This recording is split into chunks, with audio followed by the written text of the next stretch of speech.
دا ورو سوال کړی دی وی زنانه سره چې لاس ولګي دې سره اودس ماتېږي او که نه.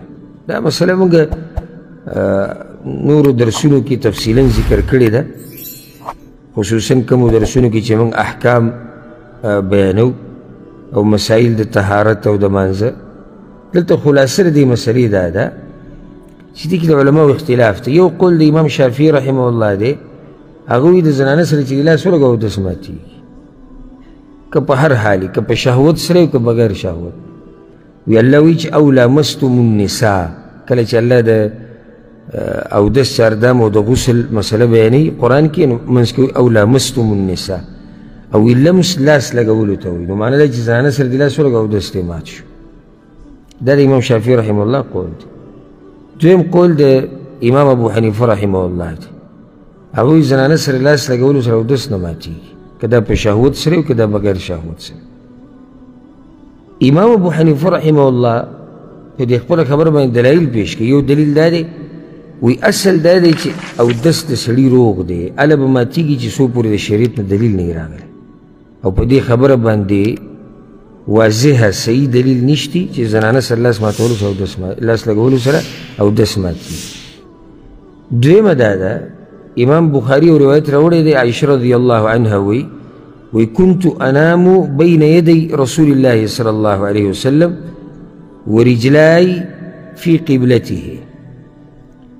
د رسول صلی الله علیه وسلم دا کوټه چې وه دا ډېره وړه وه، کومه کې چې هغه د عایشې رضی الله عنها سره و، نو هغه به مونځ کو او زه به پرته وم، نو زما خپې به د هغه او د قبلې په منځ کې وي. فاذا سجد غمزني، نو کله چې به سجدې له تو، نو زما د خپو له به یې لاس راوړو، فقبضت رجلۍ، نو ما به خپې راټولې کړې. فاذا قام بسطتهما، چې کله به پاڅېدو ما به بیا خپې هغه خورې کړې. د دې نه څه ثابته شو؟ لاس لګولو سره اودس نه ماتېږي، که ماتېدی نو رسول صلی الله علیه وسلم به عایشې رضی الله عنها سره لاس نه لګاوه.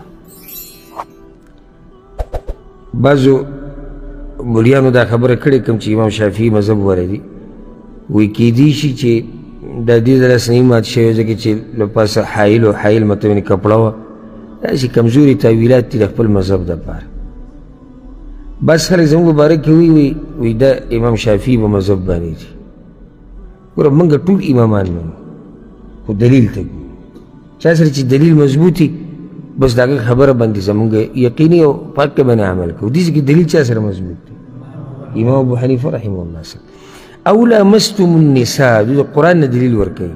دا صحیح خبره ده چې په عربۍ کې لمس لاس لګولو ته وایي، خو دلته د عبدالله ابن عباس نه تفسیر نقل دی. عبدالله ابن عباس هغه انسان دی چې رسول صلی الله علیه وسلم دعا کړې وي یا الله دې په قرآن پوه کړه، او هغه دا تفسیر کړی دی، وی او لامستم النساء مطلب دی الجماع، د ښځې سره کوروالی کول، دا مطلب دی چې ښځې سره لاس لګول. نو دا تفسیر د هغوی کمزوری دی، ځکه چې د عبدالله ابن عباس تفسیر حجت دی. د رسول صلی الله علیه وسلم نه قرآن یې زده کړی، د هغه نه تفسیر اورېدلی، نو د هغه تفسیر د راتلونکو نه څه دی؟ د راتلونکو نه زورور دی.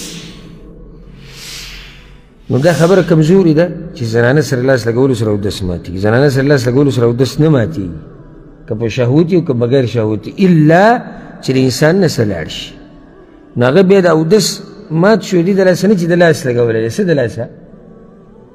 دوکې چې د نه څه لاړ و اودس یې مات شو.